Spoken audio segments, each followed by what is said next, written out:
Muslim world کے معزز دوستو، میں ہوں زاہد اور آپ سننے اور دیکھنے والوں کو خوش آمدید۔ ہمارے ساتھ ہیں، یہ کیا نام ہے آپ کا؟ مسلم انہوں نے لکھا ہوا ہے معراج ہے، معراج ہے، معراج جی السلام علیکم وعلیکم آپ سب کو۔ میرا ایک سوال ہے بلڈ منی کے مطابق کہ اسلام میں blood money of a woman is 50 camels and blood money of a man is 100 camels، اور میں نے جتنا پڑھا ہے اس کے مطابق کہ there is a consensus among scholars about this amount. تو میرا یہ سوال تھا کہ why does the murderer have to face a lesser punishment if he kills a woman compared to a man؟ Okay, مان لیجئے ایک مرد مر گیا اور بلڈ منی اس کی آپ نے بتائی 100 camel، رائٹ؟ ہاں ٹھیک، یہ اس مرد کو ملے گی جو مر گیا؟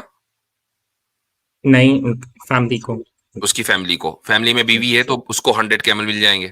اب ایک بیوی مر گئی، اس کے 50 camels ہیں، تو اب یہ بیوی کو تو ملنے کے نہیں، یہ ملیں گے مرد کو، تو یہ تو الٹا ہی پڑ گیا کہ بیوی کو زیادہ دے رہا ہے اسلام اور شوہر کو کم۔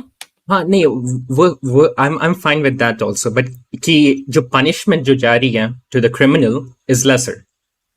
نہیں، وہ ہے بات میرا problem۔ یہ ہے کہ یہ پنشمنٹ نہیں ہے، یہ out of the court settlement ہے۔ پنشمنٹ تو ہے قصاص، جس کو بیہیڈنگ کہا جاتا ہے، وہ ہے پنشمنٹ۔ اب یہ جو دیت ہے یہ سیٹلمنٹ ہے۔ سیٹلمنٹ میں اسلام نے اس چیز کی گنجائش رکھی ہے کہ جو مرنے والا ہے وہ تو چلا گیا، اب جو باقی بچے ہیں ان کا گزارا ہو جائے۔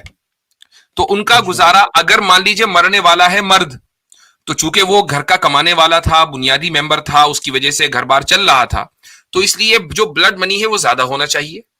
اور چونکہ اگر مرنے والی عورت ہے تو چونکہ وہ کمانے والی نہیں ہے، کمانے والے مرد ہیں، لیکن بہرحال ایک طرح کا نقصان ہوا ہے، تو اب بلڈ منی کم ہونی چاہیے، اس کا خیال رکھا گیا ہے۔ اس کا تعلق پنشمنٹ سے نہیں، پنشمنٹ تو قصاص ہے، یہ ہے سیٹلمنٹ۔ جی اچھا ٹھیک ہے، ہاں that clears it for me. اور میرا ایک اور چھوٹا سا لمبا سا تھوڑا سوال ہے کہ اسلام میں is there a difference between Where do you live? I am from India but I live in Germany۔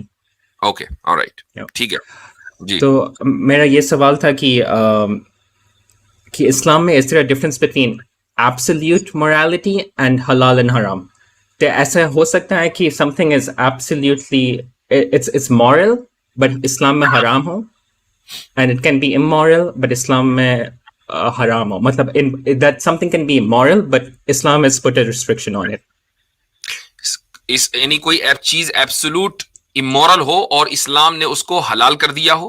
نہیں opposite، ہاں I'm only concerned with the opposite کہ something is moral but اسلام نے اس کو حرام کر دیا ہو۔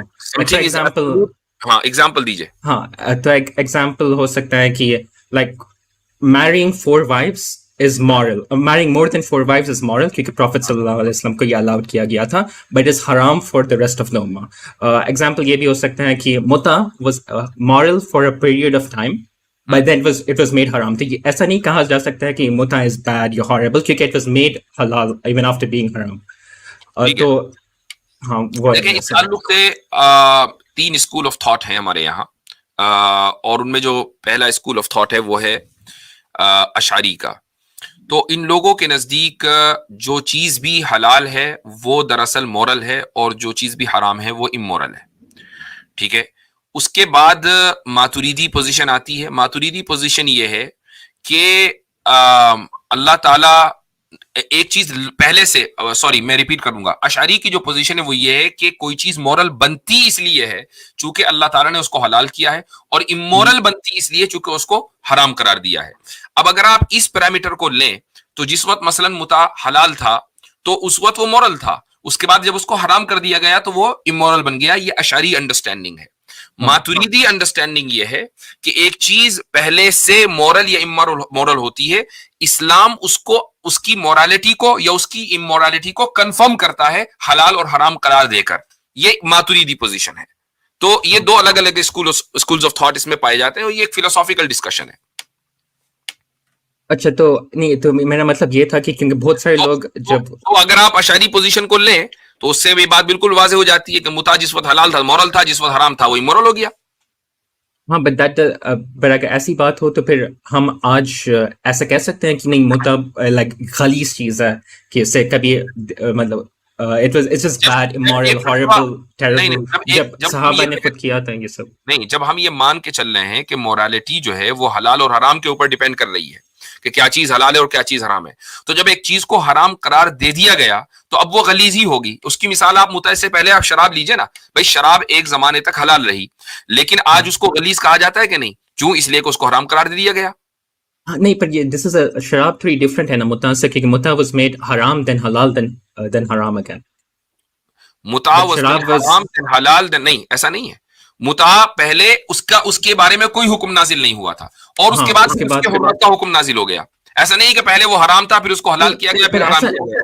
پر میں نے تو یہ پڑھا ہے کہ وہ حرام ہوا تھا پھر اس کے بعد میں فور ٹیمپرری ٹائم اسے حلال کیا گیا تھا, اس کے بعد میں کمپلیٹلی حرام ہو گیا تھا. جی نہیں, ایسا نہیں ہے, پہلے اس کے بارے میں کوئی پوزیشن نہیں تھی, اس کے بعد پھر اس کو حرام قرار دیا گیا.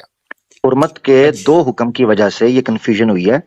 غزوہ تبوک کے موقع پر کچھ لوگوں کے بارے میں یہ چیز ملی تھی کہ حرمت کے بعد جو ہے وہ معاملہ ہوا ہے, تو اس وقت قطعی طور پر ایک سند روایت ملتی ہے غالباً سنن نسائی کے اندر ہے, جس میں حمر الاہلیہ اور جو متع ہے اس کی حرمت کی اعلان پر بات کی گئی, اعلان کیا گیا اس کو.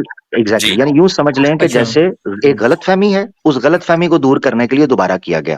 اور یہی وجہ ہے کہ آج بھی, ہاں یعنی یہ وجہ نہیں ہے کیونکہ فقہی اختلاف آج بھی موجود ہونا اس بات پر دلالت کرتا ہے. آپ کو سمجھنا چاہیے کہ کیسے غلط فہمی یا اختلاف ہوا اس وقت بھی عملی طور پر, یہ فرق ہے جس میں وہ بات کی گئی. اچھا, جزاک اللہ خیر. وہی